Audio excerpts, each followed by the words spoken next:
बिस्मिल्लाहिर्रहमानिर्रहीम। अस्सलामुअलैकुम। उम्मीद है आप सब लोग खैरियत से होंगे, अपने घरों पर महफूज होंगे। अल्लाह पाक आप सबको अपने हिफ्ज़ व अमान में रखे, आमीन। आज का जो हमारा लेक्चर है बायोकेमिस्ट्री में, that is lecture number 10, vitamin E. Vitamin E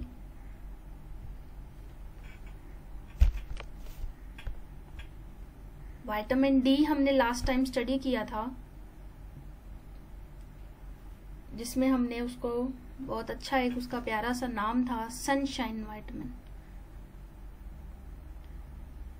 एक मैंने आपको असाइनमेंट दी थी कल कि आप लोगों ने इसकी क्लासिफिकेशन और कुछ डेफिनेशंस थी जिसको आपने लिखकर मुझे सेंड करना था। That was your assignment. और आप लोग जो बच्चे मुझे सेंड कर रहे हैं, मुझे पहुंचा रहे हैं चीजें जो मैं उनको कह रही हूँ, दैट मीन्स वो लेक्चर को सुनते हैं, लेक्चर को पढ़ रहे हैं और अपना काम सही से परफॉर्म कर रहे हैं। तो उनके लिए जो मैं मार्क्स एंटर करूंगी वो डिफरेंट हो। फिर आप लोग बाद में ये नहीं कहेंगे कि मैम हमारे टेस्ट में यहाँ मार्क्स कम क्यों हैं, या हमारे वाइवा में मार्क्स कम क्यों हैं, या व्हाटएवर। तो ये जो आपका सेशन ऑनलाइन का है, ये आपकी फिजिकल क्लासेस से ज्यादा प्रोडक्टिव है, ज्यादा इम्पोर्टेंट है। यहाँ एफर्ट ज्यादा है, सेल्फ असेसमेंट ज्यादा है, आउटपुट बहुत कम है। आपकी तरफ से हमें आउटपुट बहुत कम मिल रहा है।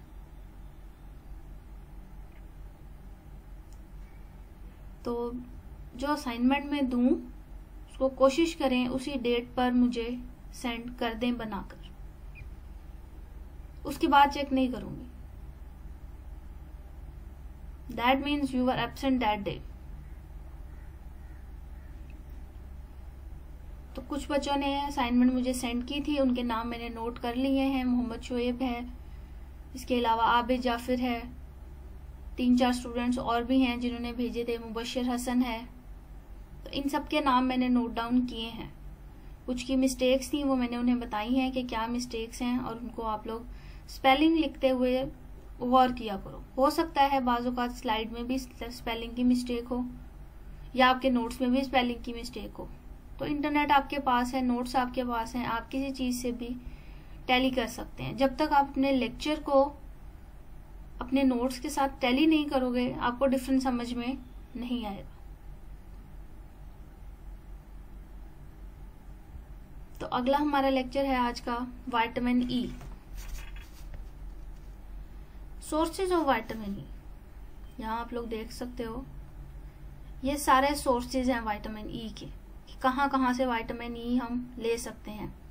Almonds, olives, green olives, mustard, green mustard, bell pepper, papaya, then cooked spinach, sunflower seeds, nuts, cold press plant oil, पौधों से हासिल होने वाला जो तेल है, एवोकेडो है, एप्रिकॉट्स हैं। इन सारी चीजों से हम विटामिन ई को हासिल कर सकते हैं। इसके अलावा भी एग्स भी हैं, एग यॉक्स, मीट है। ये सारे जो हैं सोर्सेज हैं विटामिन ई के। तो आप जब सोर्सेज की हेडिंग दोगे तो उसमें लिखोगे almonds, mustard greens, dried apricots, nuts, plant oils, paprika यानी red chilli powder, avocado, spinach, cooked spinach, sunflower seeds, सरसों के तेल के जो बीज होते हैं, then papaya, then green olives etcetera. Then इसके बाद है इंट्रोडक्शन। तो vitamin E is also called as tocopherols, TOCHOPHEROLS, tocopherols. Physical state इसकी है, it is a yellow oily liquid. Yellow colour में ऑयली लिक्विड है। यहाँ आप देख सकते हैं कलर कैप्सूल फिल्ड हैं अगर ऑयल के, that is a yellow oily liquid. Odourless है, insoluble in water, soluble in fats, discovered in 1922. 1922 में इसको डिस्कवर किया गया. Called as tocopherols, yellow oily liquid, odorless, insoluble in water, soluble in fats, discovered in 1922. Then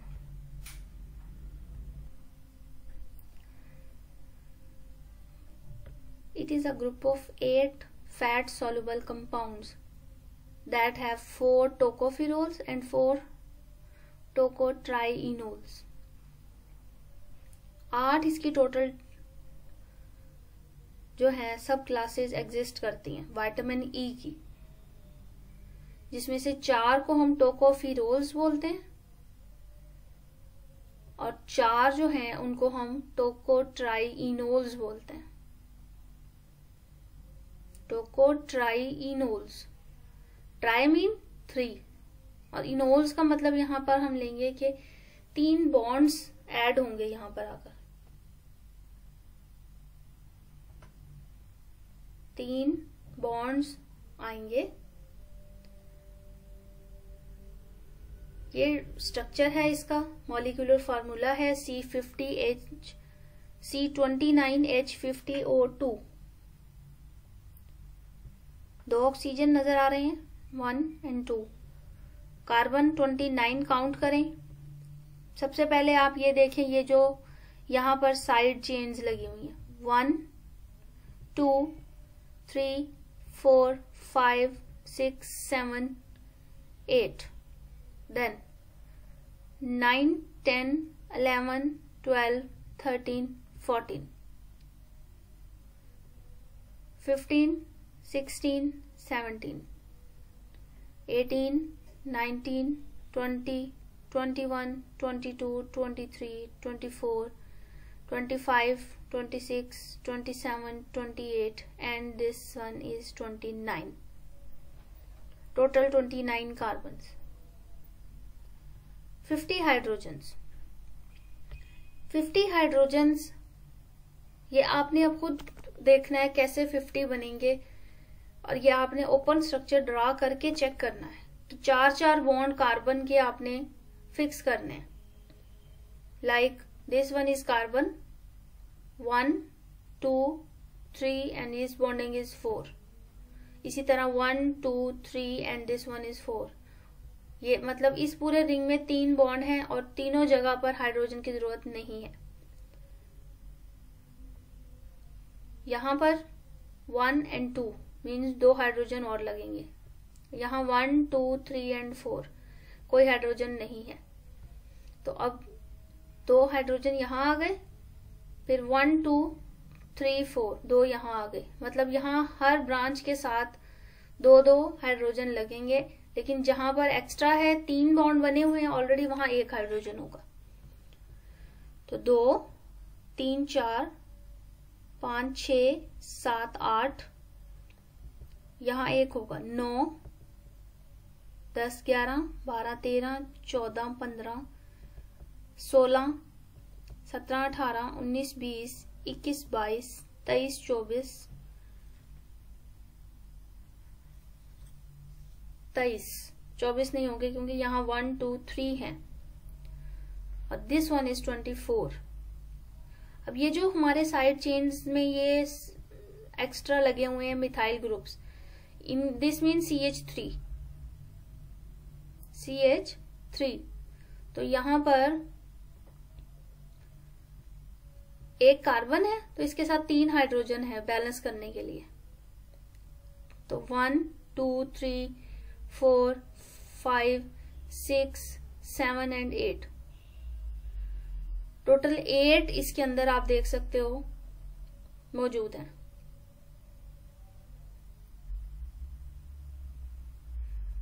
total 8 इसके अंदर points ऐसे हैं जहां पर हाइड्रोजन मौजूद होगी. क्लियर हो गया? 1 2 3 4 5 6 7 and 8.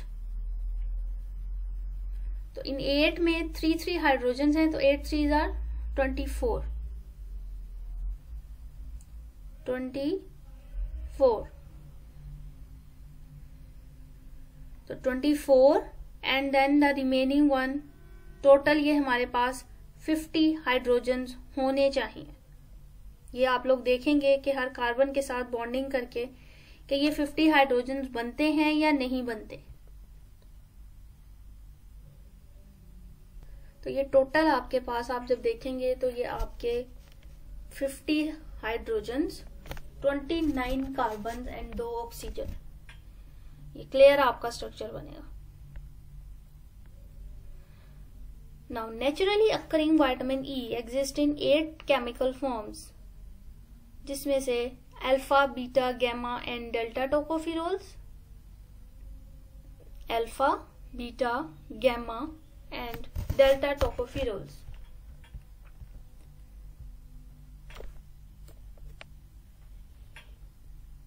Then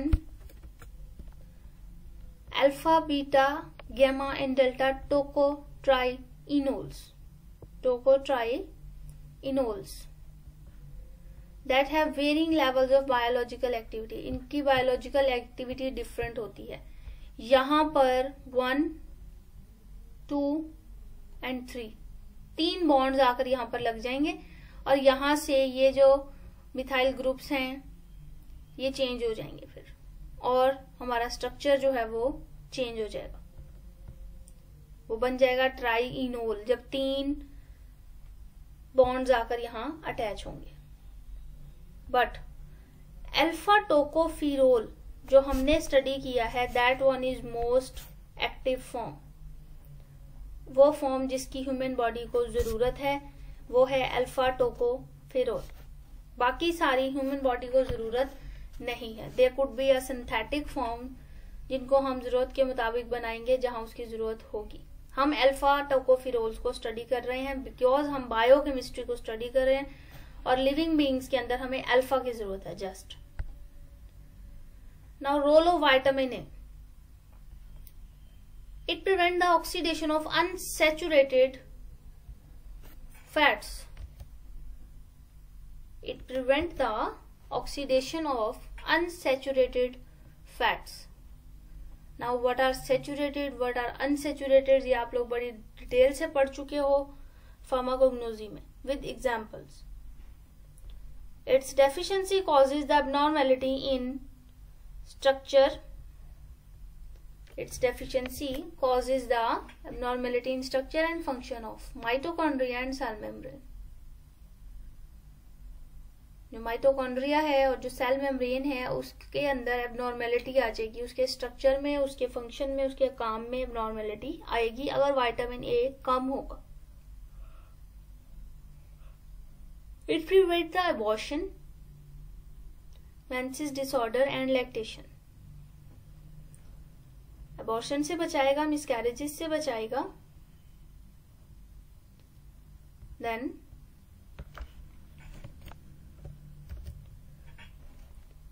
मेंसेस डिसऑर्डर्स, जो ब्लीडिंग डिसऑर्डर्स हैं उससे बचाएगा फीमेल्स में। लैक्टेशन से बचाएगा फीमेल्स में। इन सारे डिसऑर्डर से, इन सारी प्रॉब्लम से विटामिन ई प्रिवेंट करता है। It act as antioxidant and coenzyme Q, means as a precursor, किसी रिएक्शन को स्टार्ट करने के लिए ये यूज हो सकता है, या एज एन एंटीऑक्सीडेंट हम इसका इस्तेमाल कर सकते हैं एज एन एंटीऑक्सीडेंट। एंटीऑक्सीडेंट कैसे काम करेगा ये, कि ये हमारे नर्व्स को, हमारे सेल्स को डैमेज से बचाएगा। जब सेल्स डैमेज नहीं होंगे, सेल की डेथ नहीं होगी, तो मसल्स और हमारी बॉडी का जो स्ट्रक्चर है वो डिस्ट्रॉय, डैमेज नहीं होगा। हमारी बॉडी में रिएक्शंस को एज अ कोएंजाइम क्यू काम करके ये फुलफिल करेगा। क्लियर हो गया? एंटीऑक्सीडेंट के तौर पर काम कर रहा है और कोएंजाइम क्यू के तौर पर काम कर रहा है। क्लियर है? कोएंजाइम Q और एंटीऑक्सीडेंट दोनों का काम क्या है कि हमारी बॉडी में स्ट्रक्चर को मेंटेन रखना है, सेल को डैमेज नहीं होने देना, सेल का डैमेज नहीं होने देना। Then it control the rate of DNA synthesis, it control the rate of DNA synthesis. DNA synthesis का जो रेट है उसको कंट्रोल करता है। ऐसा नहीं है कि बहुत एक्सेस में डीएनए बन जाए और हमारी बॉडी का जो जेनेटिक मेकअप है वो सारे का सारा डिस्टर्ब हो जाए। Widely used in muscle cramps, fibrocystic breast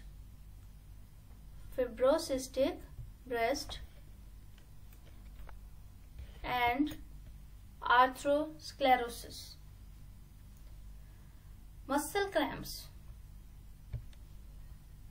ये डायग्राम में आप देख सकते हो कि अक्सर हमारे पाँव पे ऐसा होता है कि फिंगर्स जो हैं वो बेंड होना शुरू हो जाती हैं ऑटोमेटिकली, यानी हमारे मसल्स जो हैं वो क्रैम्प होना शुरू हो जाते हैं, पट्टे जिसको कहते हैं ना, चढ़ जाते हैं।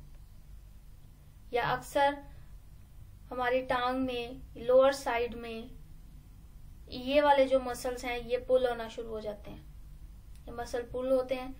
तो most of the time midnight में सोते हुए ऐसा होता है, मसल क्रैम्प्स होते हैं due to vitamin E deficiency. तो उसके लिए हम इसको इस्तेमाल करते हैं। Fibrocystic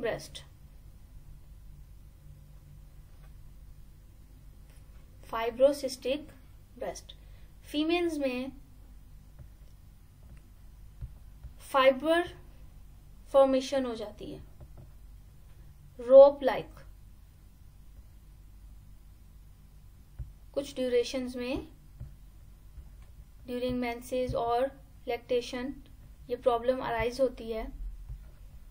changes occur when thickening of breast tissue, जिसको हम फाइब्रोसिस कहेंगे, एंड फ्लूइड फिल्ड सिस्ट, और पानी से भरी हुई जो थैलियां होती हैं, सिस्ट होते हैं, वो बनना शुरू हो जाते हैं इन वन और both breast. Not all time, some time ऐसा होता है जिससे फाइब्रोसिस की कंडीशन अराइज हो जाती है। तो अगर विटामिन ई का इंटेक प्रॉपर किया जाए तो इस चीज से बच सकते हैं। Then arthrosclerosis, it is a disease in which plaque builds up inside your arteries. एक ऐसी बीमारी है जिसमें हमारी आर्टरीज की जो अंदर वाली लेयर है उसके अंदर प्लेक बनना शुरू हो जाती है। प्लेक एक ऐसी तह है जो कोलेस्ट्रॉल से और डिफरेंट मिनरल से मिलकर बनेगी, नुकसानदेह होगी। कोई आर्टरी है, आर्टरी ब्लड को लेकर जा रही है, ऑब्वियसली अगर उसके अंदर कोलेस्ट्रॉल या कोई तह जमना शुरू हो गई है तो वो उसके लिए नुकसानदेह है।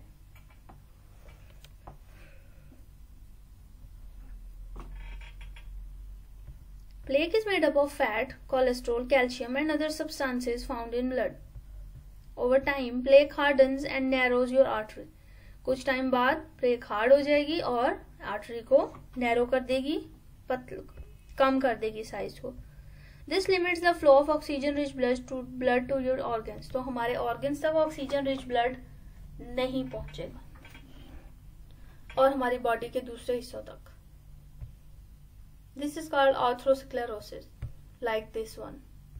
Artery plain है, blood flow कर रहा है, but sometime blood के अंदर जब कोलेस्ट्रॉल या फैट ज्यादा हो जाए तो आर्टरीज के अंदर इस तरह से प्लेक जमना शुरू हो जाएगी, जिसकी वजह से हमारी आर्टरी जो है, ये आप देख रहे हैं, साइज जो है नैरो होना शुरू हो जाएगा, ब्लड का फ्लो कम होना शुरू हो जाएगा। ये देख सकते हैं आप, एरो से उन्होंने बताया हुआ है कि ब्लड फ्लो के लिए कितनी स्पेस है और यहाँ ब्लड फ्लो के लिए कितनी स्पेस है।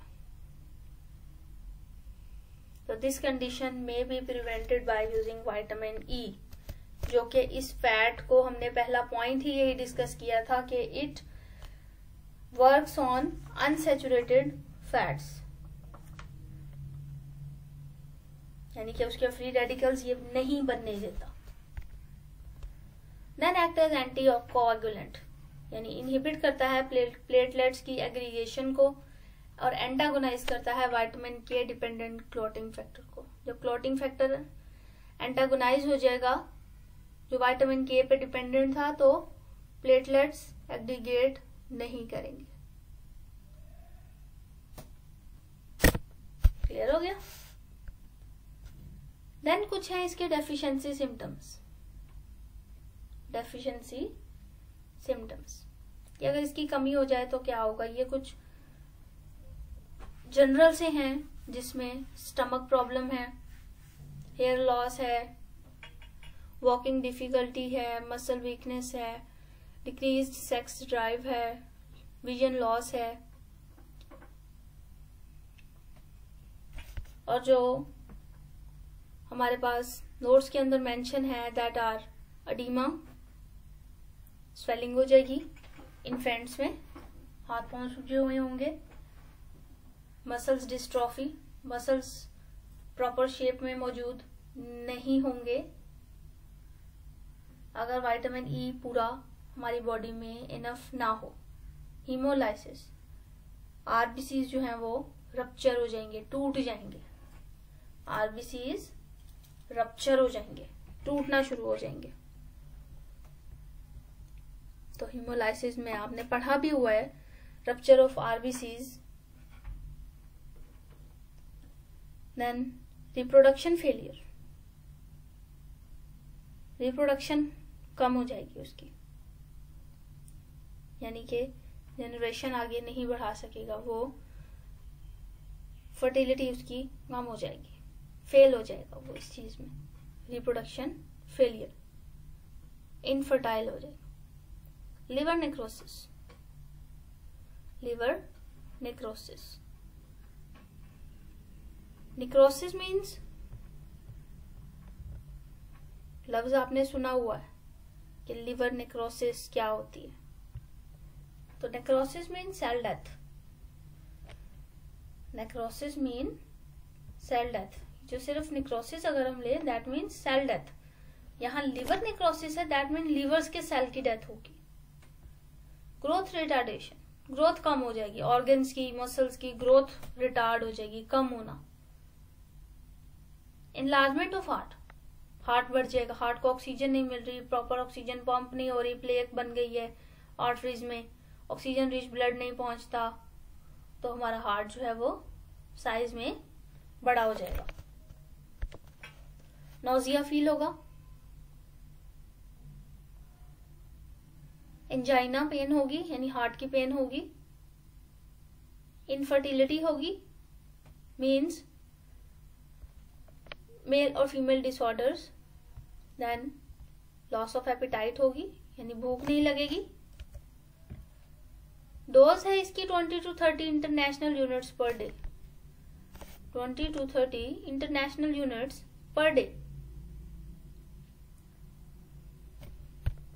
तो अब इसमें आपने पढ़े विटामिन ए में oedema, muscles dystrophy, haemolysis, reproduction failure, liver necrosis, growth retardation, heart enlargement, nausea, angina, infertility, loss of appetite, and then dose।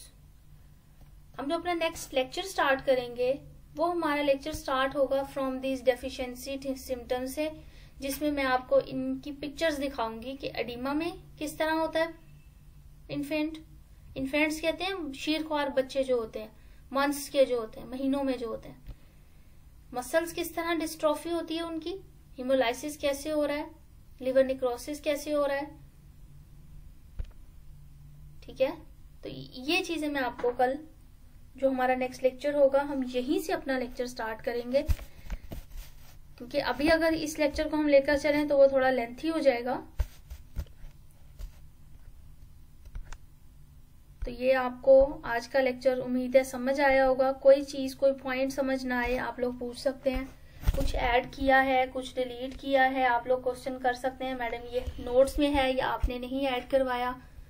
कुछ मिस्टेक्स भी हैं आपके नोट्स में, लाइक हमने पहला विटामिन ए पढ़ा था, उसका मॉलिक्यूलर फार्मूला आपके नोट्स में ठीक नहीं लिखा हुआ।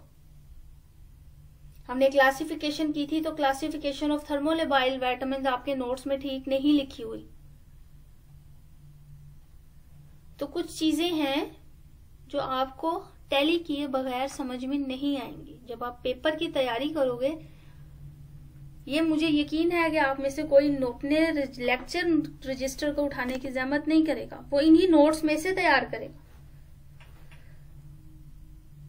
और अगर आप नोट्स में से तैयार नहीं भी करते तो एटलीस्ट वाइवा के लिए जब आप आओगे तब आप अपने लेक्चर के रजिस्टर्स तो नहीं लाते, उसमें तो आपको अपने नोट्स की ही जरूरत पड़ती है।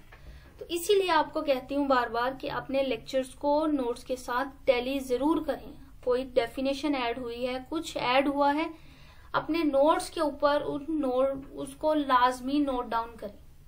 रजिस्टर तो आपके पास है, कोई मसला नहीं हो सकता, वो गुम नहीं सकता है, कहीं आप रख कर भूल सकते हो, आपको ना मिलेगा दोबारा। फिर जब आपके पास नोट्स में चीजें मौजूद होंगी तो आपको पता होगा कि आप उसको वाइवा में भी प्रिपेयर कर सकते हो, आप उसको अपने ड्यूरिंग एग्जाम्स भी यूटिलाइज कर सकते हो। तो आपने इसको अब अपने नोट्स के साथ टैली करना है, इस चीज को। क्लियर है?